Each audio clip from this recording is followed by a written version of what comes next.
We divide 968 by 5 in long division method.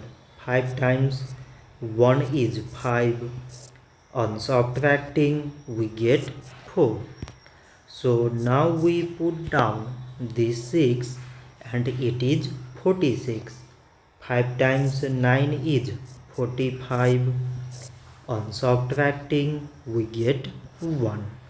So again we put down this 8 and it is 18.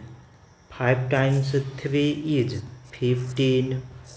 On subtracting we get 3. So now we have no any other number to put it down.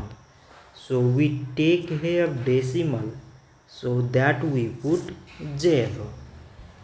So it is 30 and 5 times 6 is 30. On subtracting we get 0.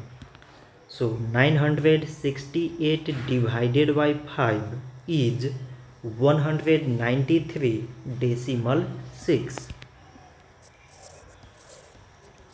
So this much for today and thanks for watching.